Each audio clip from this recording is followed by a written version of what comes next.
There's a number in your farm business that quietly determines how much money you make every year. And most farmers have never actually calculated it. Today, we're going to find it. And once you see it, you won't be able to unsee it. Let's get started. Hey there, this is Corinna Bench, and welcome to the My Digital Farmer podcast. In today's market, it's not enough to just grow your product. You've got to know how to sell it too. Welcome to the My Digital Farmer podcast, where we reveal online marketing strategies and tips to help farmers like you get better and more confident at marketing. Learn how to find more customers, increase your sales, and build a strong brand for your farm. Let's start the show.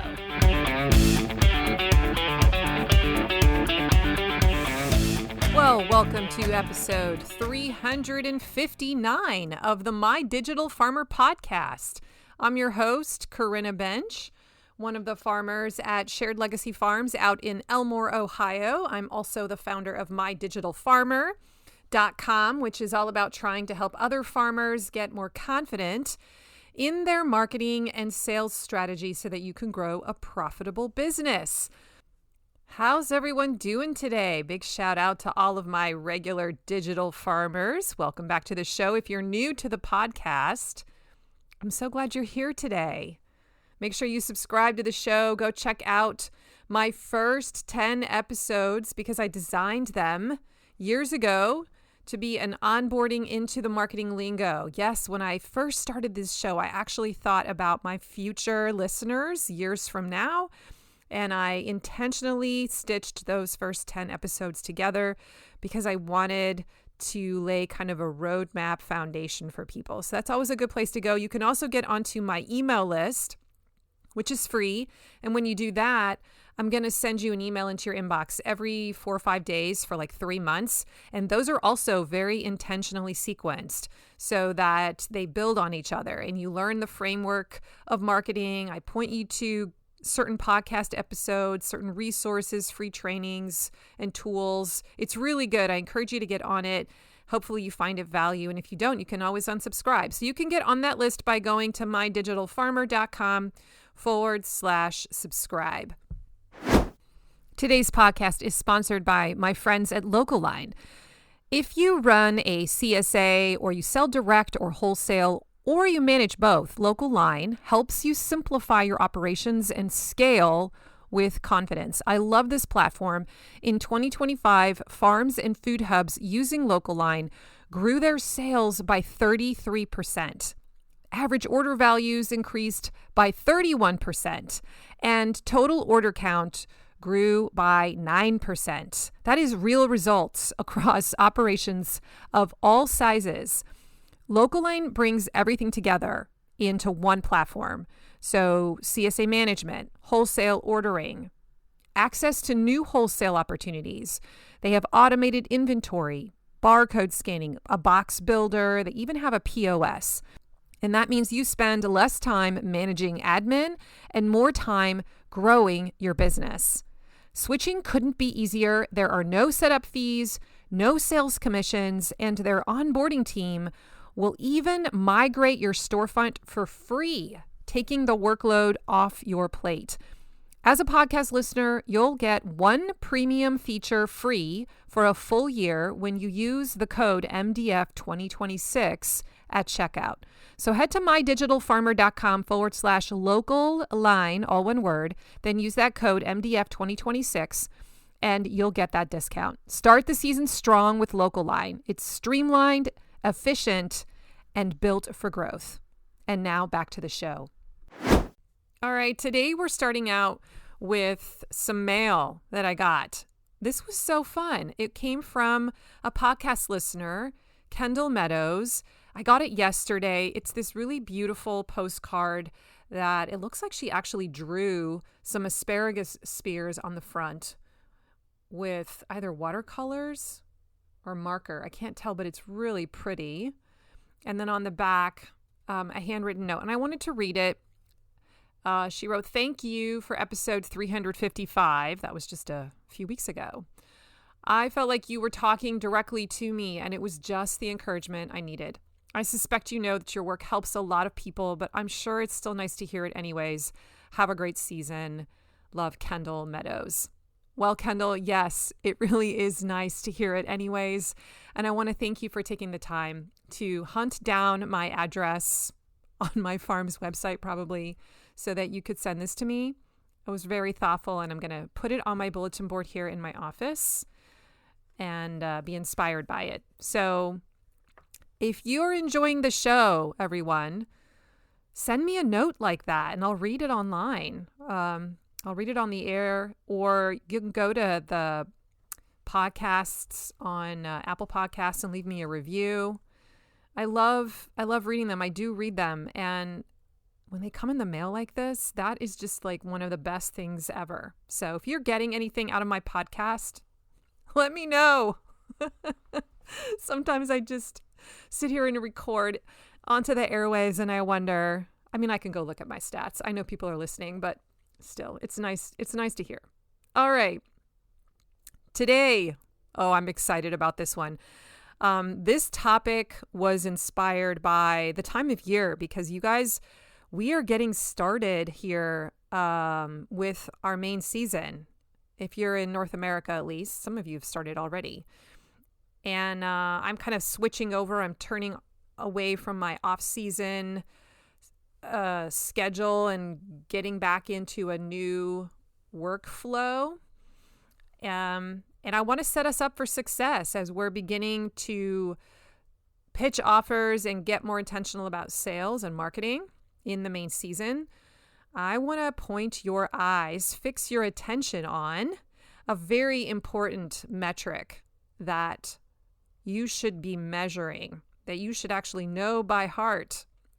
So let me start out with a question. What do you think is the way to grow your farm business? Like if you wanted to grow the amount of revenue that you produced on your farm, what would you say? What's your go-to answer? Just say it right now, wherever you are, in the tractor, in the car, maybe you're in the pack shed, just speak it out loud. Or if you're with a team, let's all make a guess or hit pause and share your ideas. Okay, I am guessing that many of you probably said something like, I need to find more customers. I'm raising my hand here. That is what I used to say all the time. That was my go-to default answer. That is actually a legitimate way to grow your revenue. I'm not knocking that. But what if the real lever isn't actually getting more people, but rather getting more value from the people you already have? And there is a number that tells you exactly how your business is doing. And most farmers have never calculated it. And that number is customer value. Customer value. What is that? Well, customer value is the average amount that a customer spends with you in 1 year. And how do you calculate it? Well, the easy way to do it is to go into your e-commerce provider, if you track that, or maybe to Square or whatever, and take your total revenue and divide it by the number of customers. That'll give you kind of a basic customer value number. It's called the CV, the acronym. Another way you might do this is to kind of ballpark it. If you don't have an e-commerce platform that you can use, you can take a look at your signature products, the things that you typically sell, and you can estimate how many of those products most of your customers buy in a typical year, and then that can kind of get you at a ballpark figure. Okay, those are a couple different ways you might figure out what that number is. Okay, now there's also something called lifetime customer value. This is known as LCV, and that is simply computed by taking the customer value and multiplying it by the average number of years your customer stays with you. Okay, so now that I have defined this metric for you, do you know what yours is off the top of your head? Everyone's shaking their head. I hope that by the end of today, you will do the work to figure out what this number is. And I'm going to make a case for why this number is so important. And I'm hopefully going to empower you and inspire you through this episode to show you how you can get this number to go up pretty easily in ways that you may not imagine. So my customer value is $2,050. That means I know that my average customer spends about $2,000 a year with me. And that means that as new customers come into my funnel, I can pretty almost guarantee that within a couple of years, they're going to be earning that much for me, right? That's really exciting when I think about it that way. Now, imagine if you knew what your number was. Now you have that benchmark in mind. And of course, the goal is to always try and get that to go higher. If you don't even know what the number is, then you're kind of shooting around in the dark. You don't know if what you're doing is making an impact. So I really encourage you at the very least today to go and try to figure out what your CV is, just so you're aware. And then we can begin the work of trying to do different strategies to get it to go up. We're going to spend the rest of the episode talking about that. Now, just also imagine if you could raise that customer value, the average amount a customer spends with you in a year, if you could raise that by 20%, what does that do to that number? If you could raise it by 50%, if you could double it, that's significant revenue for some of you. All right, so I've talked about this several times on the show. It gets brought up a lot in farm marketing school because it's important. There are 4 main levers that you can pull that will increase your customer value. If you want to know, how do I get that to go higher, Krina? If that is the focus this year, you want to make more revenue, well, you need to increase your customer value. How do we do that? There are 4 ways. Number 1 is you can increase the prices of your products. That's a really easy way to do it. Even if you just increase it by 10%, you'll see a bump in your customer value. The second way is you can increase the average order value. That's the amount that a person spends in any given transaction. Again, if you can just raise that by 10 to 20%, you'll see a bump in your customer value. If you can increase the purchase frequency, so the number of times they come and buy from you in a given year, even just increasing that by 10%, 20%, 1 or 2 or 3 times, think about how much that would add if everybody did that. It's another way to increase your customer value. And then the 4th way is you can expand your product ladder. That's kind of getting at number 3. But if you sell more things, if you make more offers, then you will pull that frequency lever, right? A person comes back and buys that thing because you now have something else to offer, or they stick it in their cart and it increases the average order value. So increase price, increase average order value, increase the purchase frequency, or expand your product ladder, offer more products. Now, in the early years of our business, I would say the first 6, 7 years, all we had was a CSA box. Shared Legacy Farms sold a CSA share for 18 weeks. It was priced at a certain amount. I want to say it was like $400. And that was it. We pitched it. We found our customers. We delivered on the product. At the end of the year, we pitched something else. We pitched it again, right? Will you renew your share? And we didn't have anything else to offer them. I think by the second year, we were offering a fruit share. So now we could give them another product. So we made a little bit more money, but we didn't have any other moment in the year where we sold anything. And looking back on that now, I see what a missed opportunity that was, because that was my ceiling. I would only ever earn $400 from this customer every year unless I found some other things to offer them, unless I had other products to sell. So adding products is a huge part of unlocking your growth. and breaking that ceiling. And some of you need to hear that today. For some of you, that's the big aha moment because you're still early on in your business and that hasn't occurred to you yet. Okay. So keeping your eye fixed on this customer value number, the number they can spend with you in 1 year, is really important. If it is locked in place because you only have one thing that you sell per year, then you're landlocked, right? You won't be able to make that go higher. So why does this metric matter so much? Okay, why do we even care? And I actually want to suggest that this might be one of the most important metric numbers in your entire business, because once you know it, a few really powerful things start to shift and happen. I have a big list of things here. I really tried to cut it down, but they are all so important for you. And I want to make a case for what seeing this number is going to help you analyze and how it's going to shift the way that you do marketing and sales. Okay. So first of all, it's going to give you predictability and the peace of mind that comes with that.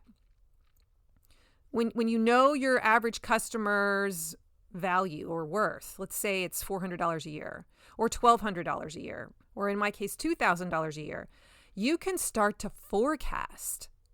You can say, well, if I have 200 customers, I can expect around this much revenue, and you can count on that and you can budget for it, which is huge when it comes to peace of mind.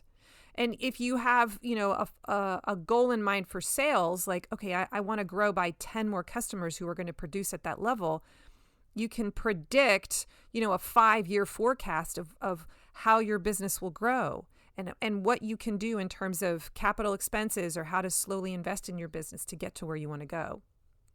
Right? So if I grow to 250 customers, here's what that could look like in terms of numbers. And now you're not guessing anymore.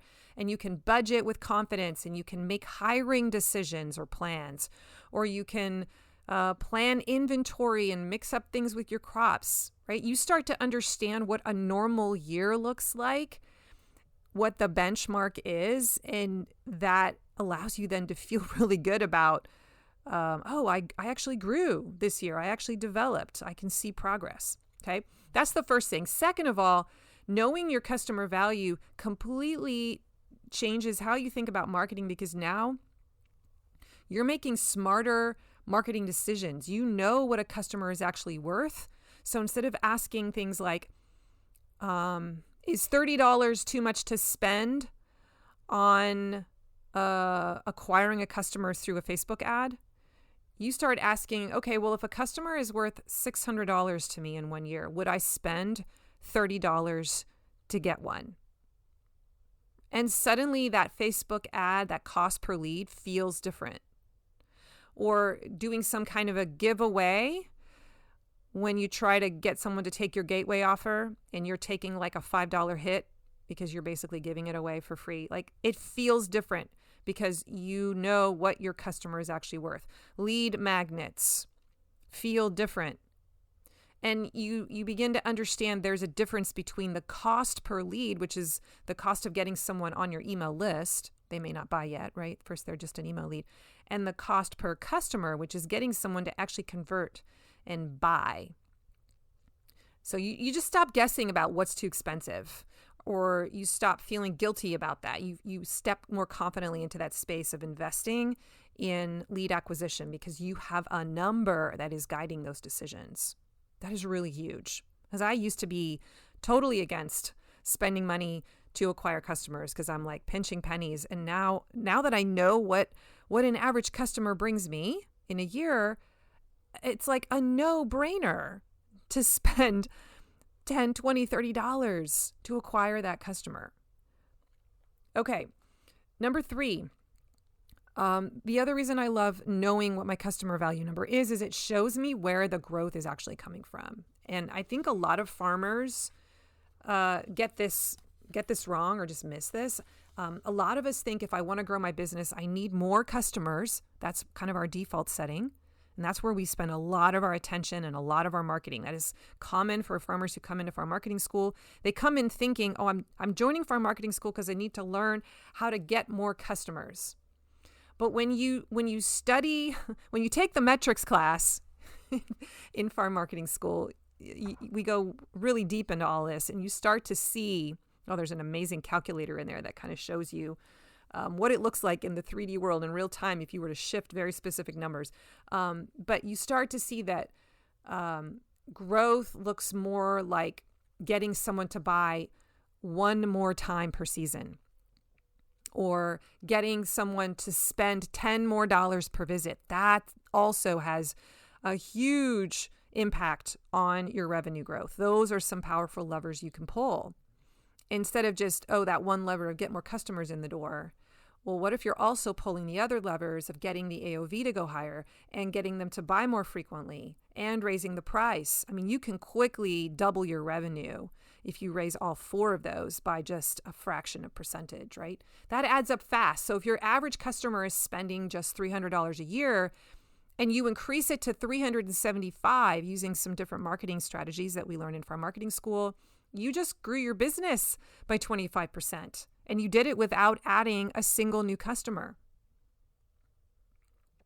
Okay, so let me show you what this looks like in real life. I wanted to have a real life example here. And I had to go to ChatGPT for this because I needed it to help me kind of do the scenario and the hypothetical and the numbers. So let's just imagine a vegetable farmer selling at a farmer's market. I know that's a lot of you who are listening. And let's just say you've got about 150 regular customers. So this is where I just plugged in numbers and I asked AI to help me flesh out what this would look like. On average, let's say each of those customers spends about $30 per visit. Again, I was just thinking through like what we typically saw when we were at the market. And let's say that those customers shop roughly 10 times in the main season. Okay. So if those are your metrics, your customer value would be $30 times 10 visits, and that's $300 per customer per season. Okay. Now, if you had 150 customers at that $300 level, that's $45,000 per year. And that would be your baseline. That's what your current system is producing. Okay. Now I want to walk you through what happens when you pull these different levers. Okay. So let's just say that you chose to pull the lever of AOV. You are going to increase the average order value. What if we don't get more people that season? We just help each person spend a little bit more each time they're at the booth. So maybe you introduce dinner kits or $35 to $40 bundle options. Maybe you even have a sign up that lets people know that most people are spending about $30, or you build offers that encourage people to spend $40, $45, because if they do, they're going to get a free seasoning packet. I don't know. Okay. So now your average spend per visit might jump from $30 to $36. So now your customer value changes to $36 times 10 visits. Now you're at $360 for your annual revenue per customer. And that bumps your revenue up to $54,000 a year if all 150 customers do that, right? That's a $9,000 increase. And you haven't found a single new customer. Now, the other option is you could pull a different lever. You could pull the frequency, the purchase frequency lever. So if instead of spending more each time, you're just finding ways to get those 150 customers to come back more often and spend what they typically spend. So maybe you increase their visits from 10 to 12 visits per season. How would you do that? Well, if you get consistent about sending a weekly email reminder, or maybe you're including fun recipes with a particular seasonal item to get people's curiosity piqued. Maybe you introduce loyalty cards. There's lots of different ways you can do this. And now let's say your customer value bumps up to 12 visits. That's $30 times 12 visits. That's $360. Okay. And again, pulling that particular lever, you would have $54,000. Same result, just pulling a different lever. Are you seeing how this works? Now, the third lever you could pull is just to add a different product. Maybe you expand the basket. So you add eggs and bread and herbs and value-added items to your product suite. And the average spend rises to $45 per visit because people are putting more stuff into their basket. The customer value jumps to $450 a year from $360. That's $45 times 10 visits. And so your new revenue under that system would be 150 customers times 450, 67,500. Same customers, but they just buy more products from you. Okay, now stick with me because I have one more example here. What if you stacked 2 of these levers at the same time? What if you got the AOV to increase a bit from $30 to $36 and you got their frequency to rise from 10 to 12 visits? Now, if you do all the math, I'll spare you the details. Your new revenue would be $64,800. That's a $20,000 increase, again, without adding a single new customer. So let's compare that to the default strategy that we all have of just trying to get more customers. And that's what we think is the way to grow our revenue. If your customer value stayed the same at $300 and you would want to hit that $64,800, you would need 216 customers instead of your 150. That's 66 new customers you'd have to find. So what's easier, finding 66 brand new people to shop from you or getting your current customers to spend $6 more per visit and come 2 more times, right? Do you see that? This is a big shift. And I think a lot of farmers market vendors are playing like this traffic game when we need to be playing the relationship game.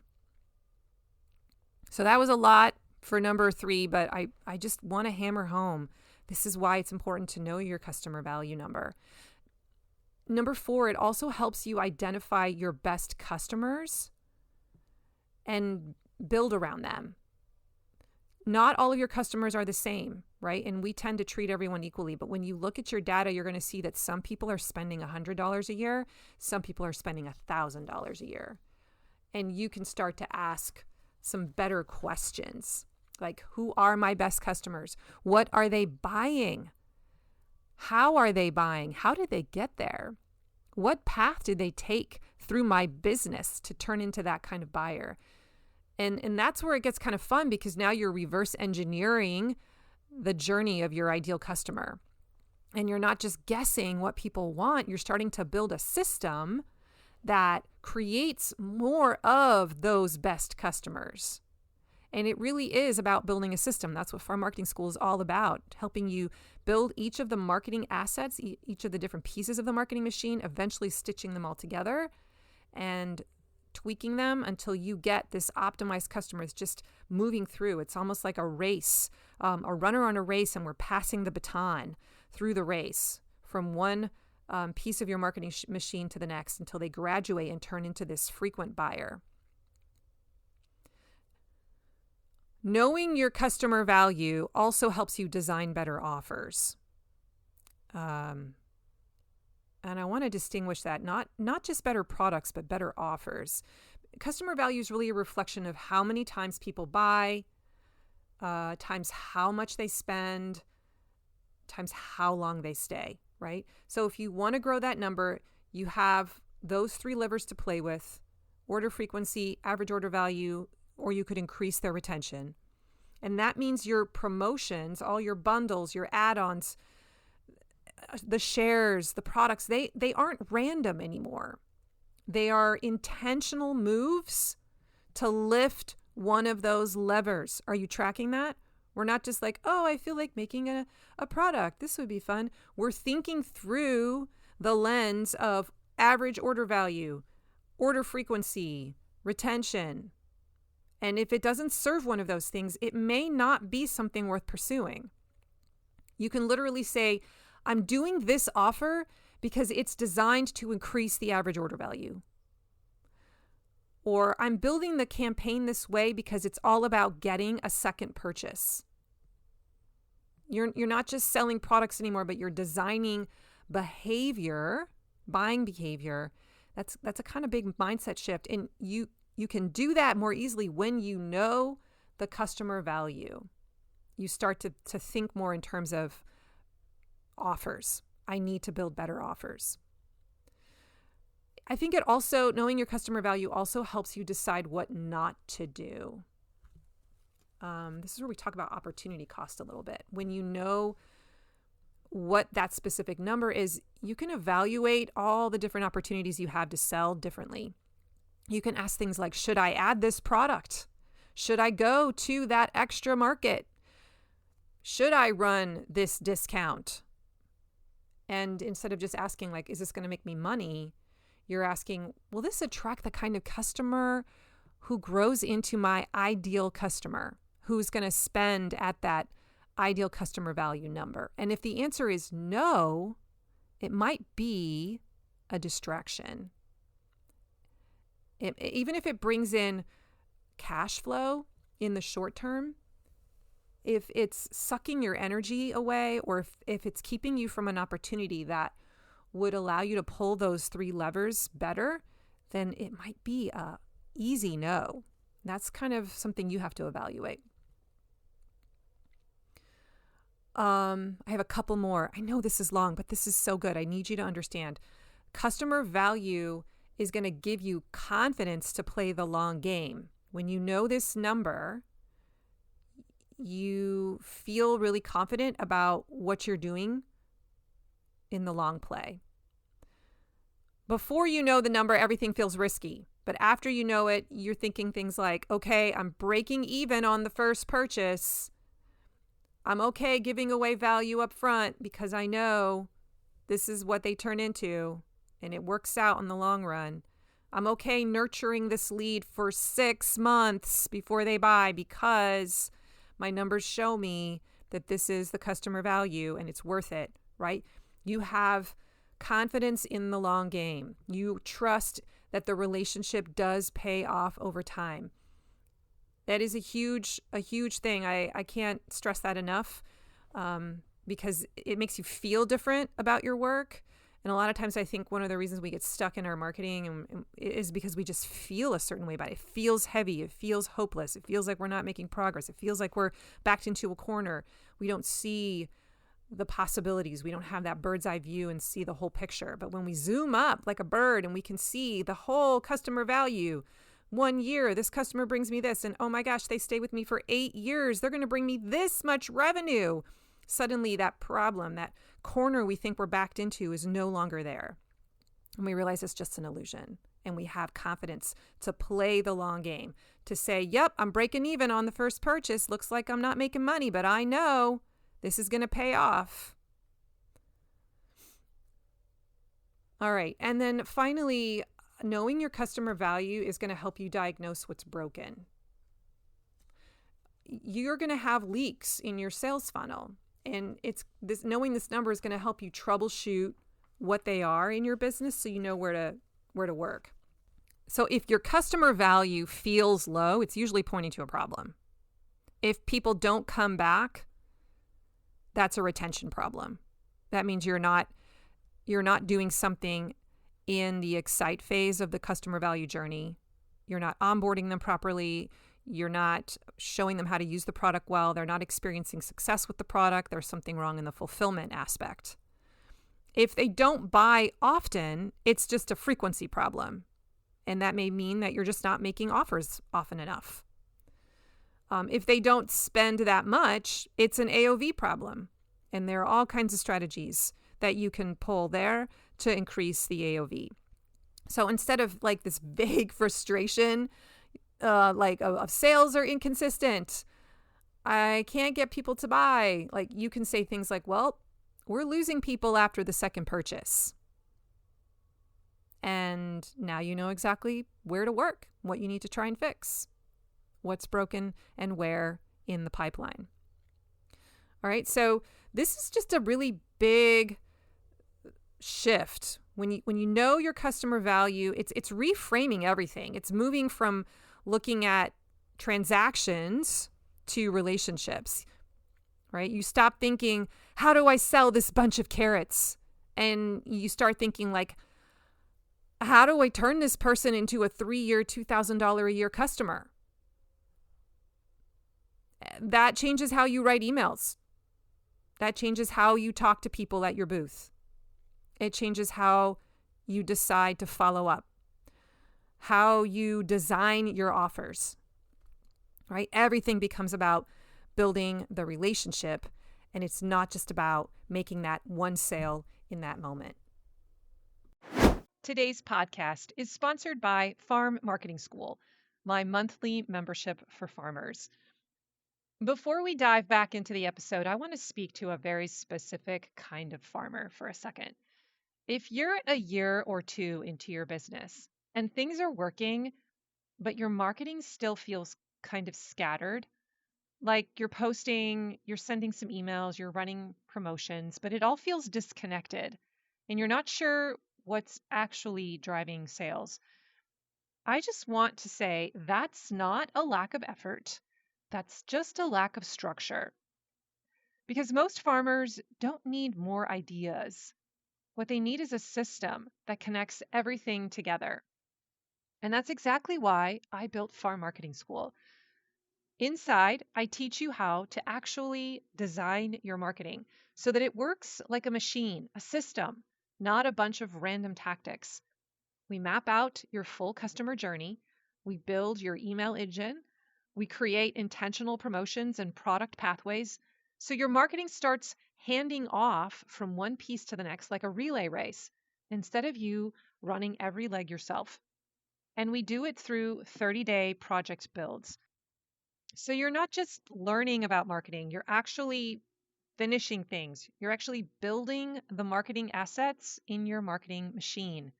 Your sales funnel, your promotions, your lead magnet, your weekly email rhythm, all your marketing assets. And that's when the shift happens. Marketing starts to feel lighter. The flywheel starts to spin. Sales start to feel more predictable. And you finally feel like, okay, I'm on the right track. I know what I'm doing. If that's what you've been longing for and what you've been missing, then I want to invite you to join Farm Marketing School just for a month. Come inside and see what it's all about. You can learn more at mydigitalfarmer.com/FMS. And now, back to the show. Okay, so we've just spent a lot of time talking about why customer value matters, why you need to know this number, why knowing this number is going to unlock you and just shift so much about how you think about what you're doing in marketing. How do we actually pull on those levers, right? How do we increase or maximize that customer value? And I'm going to just offer a couple of suggestions here. Like, what does this look like in the 3D world? Number one, it means that you need to map out your offer ladder. Some of you haven't done this yet. You have a whole bunch of products in your product suite, but you haven't really thought through the sequence with which you want to pitch them to your people.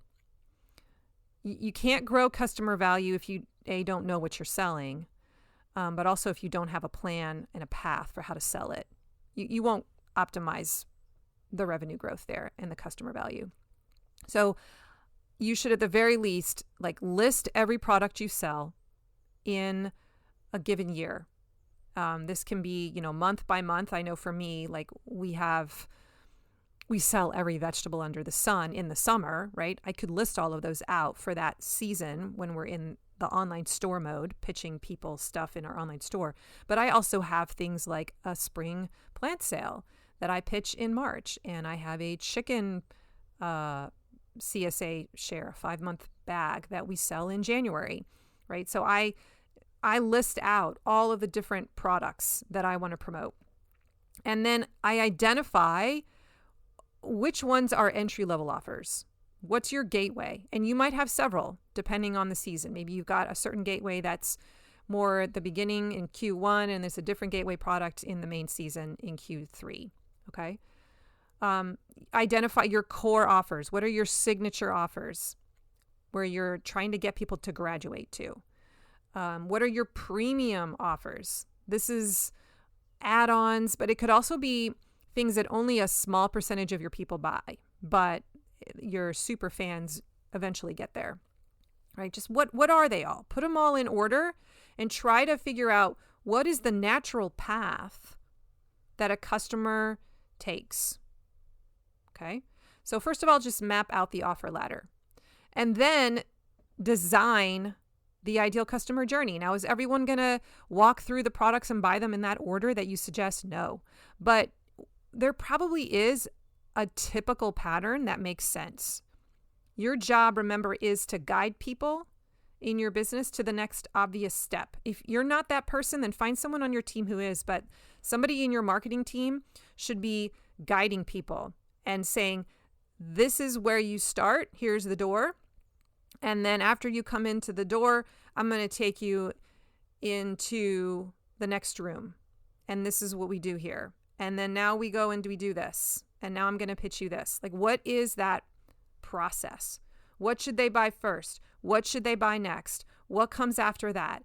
And what is the mechanism that you will use to deliver those offers in sequence? It's not enough to just know, oh, this is the order I wish people would buy stuff in. You have to have like a thing you do to pitch the offer, whether that's an email, whether that's an SMS text, whether that's an automation of some sort, whether it's, I don't know, if you're small enough, I suppose you could just keep track of this somehow on paper, but like, how are you coaching people to the next step? Now, I use a promotion calendar to help me with a lot of this. And I've talked about this before, but every single month I do this in January where I map out all the different products that I'm going to sell in that next year. So in January, I sell my meat shares. February, I sell my store patron credit memberships. March is the big plant sale that we pre-sell and we deliver it in May. April, I sell a salad share with like a chef bundle add-on. May is our CSA samplers is our big focus in filling out our CSA.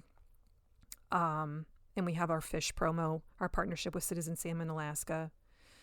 And then all through the summer months, so like June, July, August, September, is me just pitching my online store and trying to get people in through that gateway.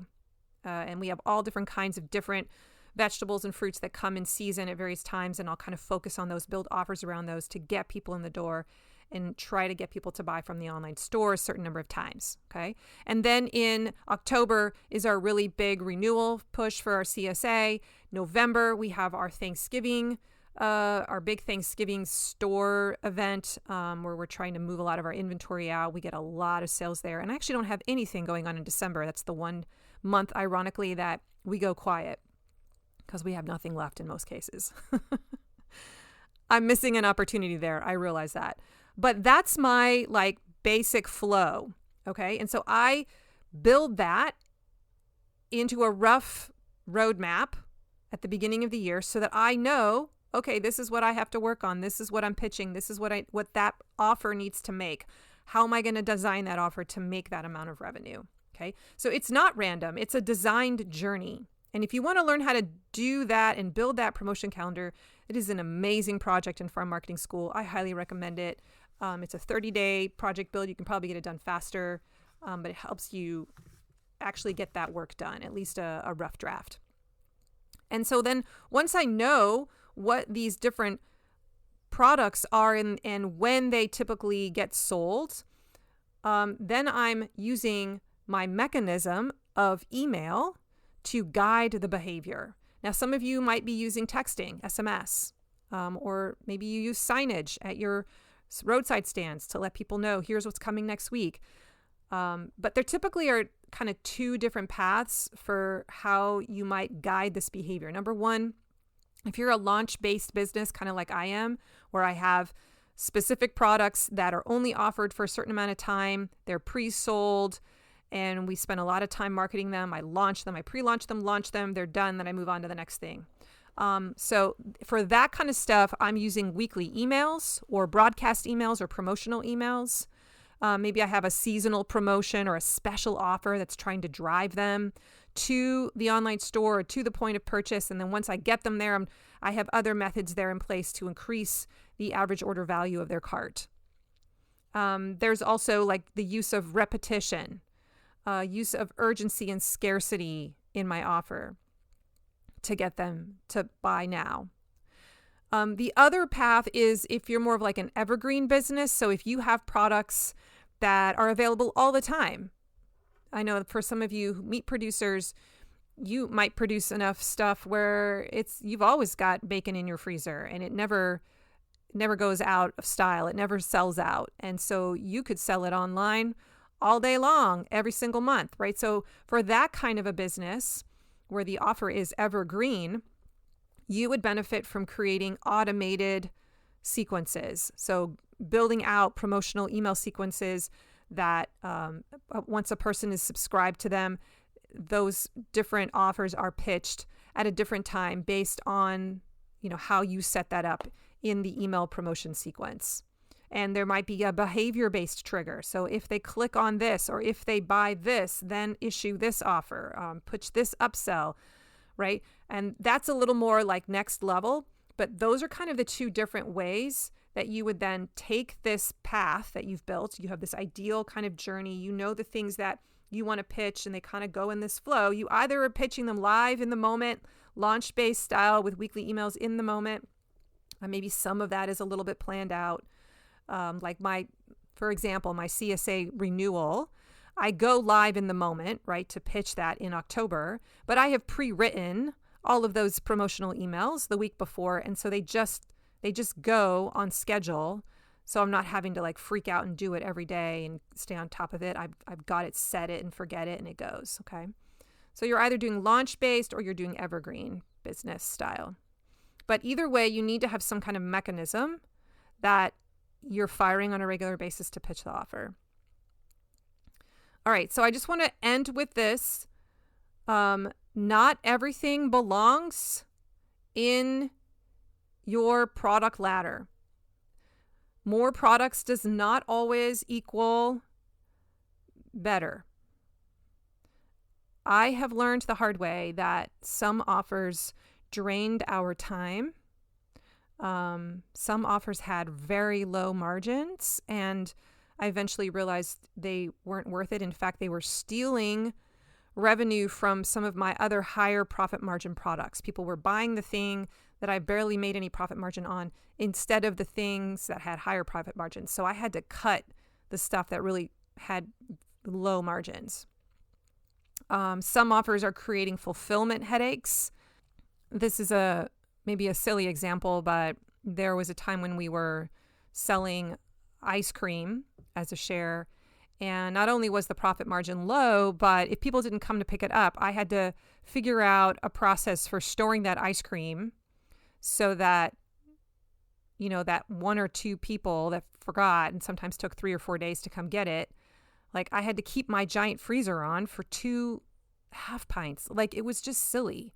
And so I just was like, no, we're done. Like we're not doing this product anymore. So sometimes you really need to evaluate, is this product worth having? When I look at the customer value number, is this critical to have in my product suite? Is it really adding a lot? Is it drawing the customer in? Is it serving as the gateway or as a valued product to my customer? And I'm willing to eat the low profit margin because it's a big feature to my customer. They like having it. It's a big reason why they stay. Then I might be willing to keep it, right?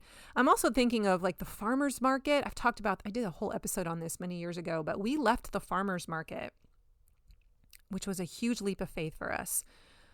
Mostly for this reason, because we began to look at our numbers and we saw that the customer value number from the farmer's market was really low.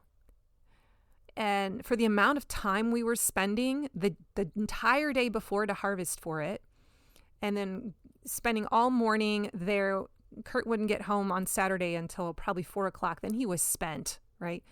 And when we looked at the actual revenue that came in for those 2 full days and then subtracted our expenses, that's 2 full days of Kurt, who could have done a lot of valued things on the farm with his time.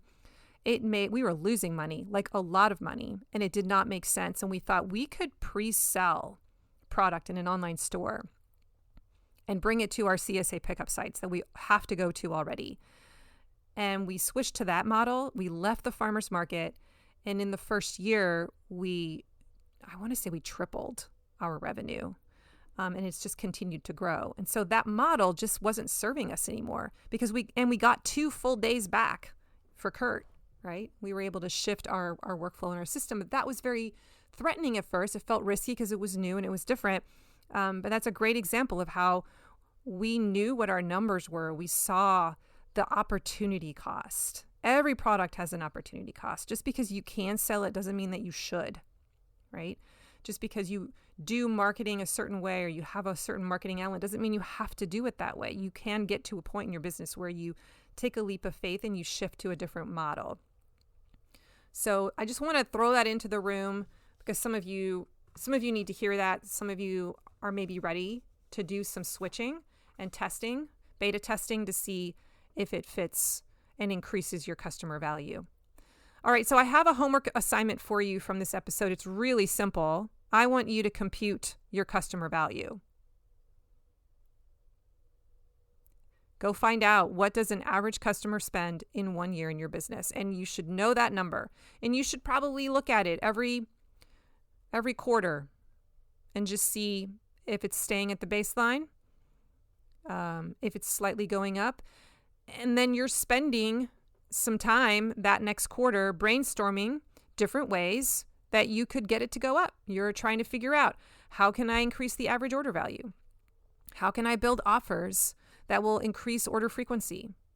Can I raise the price? Can I add another product into my product suite that'll cause someone to come to the store who maybe didn't come before, and now that they're in there, they're going to spend more because I have little strategies to do that, and I've pulled the frequency lever, right? Like there's all different things that you can do, but once you know what your customer value number is, you can then begin to see if it's growing. You can begin to practice different methods to get it to go up. All right.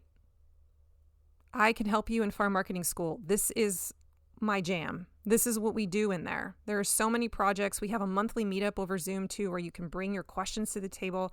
But it's really interesting, like this conversation around key metrics that you got to keep your eye on. This one comes up a lot. Average order value, order frequency, number of customers, price, offers. Like those are super important levers, powerful levers. And just pulling one of them can make a huge difference in your customer value. But if you pull 2 or 3 at the same time, holy cow, you can double your revenue.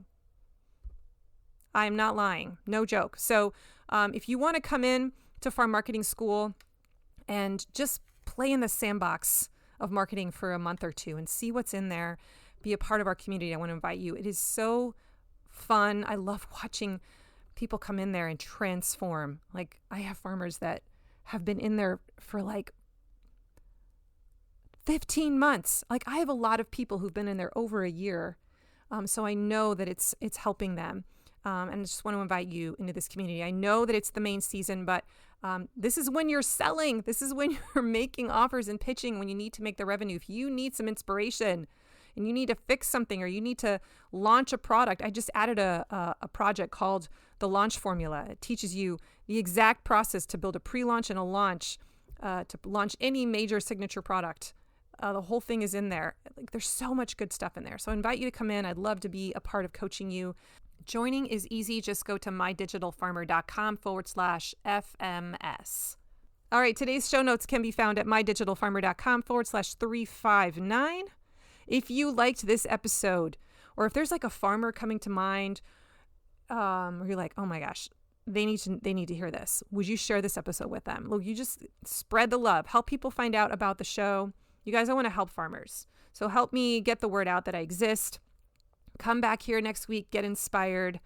Remember, if you want to get onto my email list, it's free. I'm going to pour into you and just hopefully inspire you and give you motivation and just say, I believe in you and help you. So you can get on that list by going to mydigitalfarmer.com/subscribe.